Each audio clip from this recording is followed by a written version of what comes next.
तो युवाओं के लिए ही कह रहा हूँ कि जो युवा युवा हैं, सब कुछ उन्होंने बदलना है।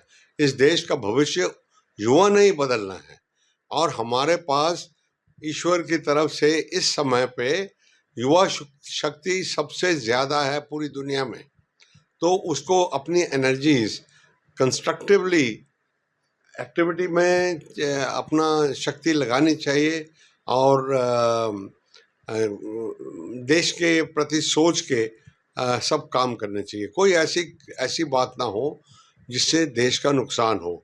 ज़रूरी नहीं है कि आप सेना में ही आके कुछ देश के लिए करेंगे, बाहर भी बहुत कुछ कर सकते हैं। सारे लोग तो सेना में आ नहीं सकते, तो जो बाहर हैं उनका ये है।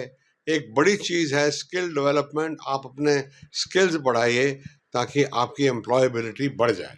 उनके जो देश के प्रति जो भी विचार थे उनसे एक बड़ी बाकी के देशवासी नौजवानों को खासकर बहुत प्रेरणा मिलेगी। तो उनकी एक आखिरी चिट्ठी भी है, वो हर देशवासी को पढ़ना चाहिए। इसके अलावा जो उनकी वेबसाइट है एक कैप्टन विजयन थापर, उसको देखिए। आधा घंटा 1 घंटा उस पर लगेगा, लेकिन आपको उनके जीवन का पूरा उनका चरित्र, जीवन और कैसे वो देश के लिए मर मिटने के लिए शुरू से तैयार थे, वो सब आपको जानकारी प्राप्त हो जाएगी। कारगिल दिवस के ऊपर मैं सबको पहले शुभकामनाएं दूंगा, क्योंकि हमारी सेना ने एक बहुत महत्वपूर्ण विजय प्राप्त की थी ऐसी परिस्थितियों में, जबकि मेरे ख्याल से जीतना बहुत मुश्किल था।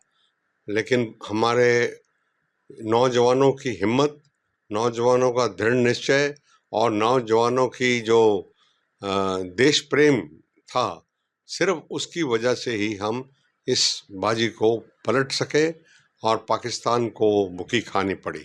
कारगिल का ऐसे है कि कारगिल को 25 साल हो चुके हैं, लेकिन आज भी यही लगता है कि वो सब कुछ जो उस टाइम घटित हुआ था वो आज भी बिल्कुल फ्रेश है माइंड में कि क्या हुआ था। और मैं आज सिर्फ अपने बेटे को ही श्रद्धांजलि नहीं दे रही हूँ, उन 558 ब्रेव हार्ट्स को भी मैं नमन करती हूँ। और मैसेज मेरा अपने यूथ के लिए ये है कि ज़रूरी नहीं कि आप सिर्फ फौज में ही जाके देश की सेवा कर सकते हैं। आप जिस भी फील्ड में हैं, उस फील्ड में आप यू गिव योर 200%। जो भी आप सोचें, जो भी अपने देश के लिए करते हैं, उसमें अपने देश का हित, अपना उसके वेल बीइंग के लिए आपको सामने रखना है। क्योंकि और दूसरी चीज़ है, जो फ़ौज में आना मांगते हो आ सकते हैं, पर उसके लिए थोड़ा-सा आपकी लाइफ में डिसिप्लिन ज़रूर होना चाहिए, आपके फिटनेस बहुत ज़रूरी है। तो फ़ौज के लिए थोड़ी-सी ऐसी कुछ चीज़ें ज़रूरी हैं जो आपके अंदर होनी चाहिए। और सबसे बड़ी चीज़ है देश की सेवा करने का जज़्बा, जो कैप्टन विजयन थापर में कूट-कूट कर भरा हुआ था। और ये सब चीज़ें आपके फैमिली से मिलते हैं संस्कार। आपके पेरेंट्स आपको कैसे बड़ा करते हैं, कैसे आपके अंदर वैल्यूज़ डालते हैं कि क्या ठीक है और क्या गलत है, वो बहुत इम्पोर्टेंट है। उसका बच्चों पे बहुत असर पड़ता है। तो इसलिए मैं आज के यंग पेरेंट्स के लिए भी और जो बच्चे फ़ौज में जाना मांगते हैं उनके लिए भी यही कहना चाहती हूँ कि you have to work hard. बिना मेहनत के तो कुछ नहीं मिलता है। तो थोड़ा अपनी लाइफ में डिसिप्लिन रखिए और मेहनत कीजिए, और आप देखिए आप कैसे नहीं सिलेक्ट होंगे ज़रूर। एंड अपने देश की सेवा कीजिए, जैसे विजयन थापर ने अपना सुप्रीम सैक्रिफाइस देकर, सब कुछ बलिदान करके अपने देश को दुश्मनों से बचाया।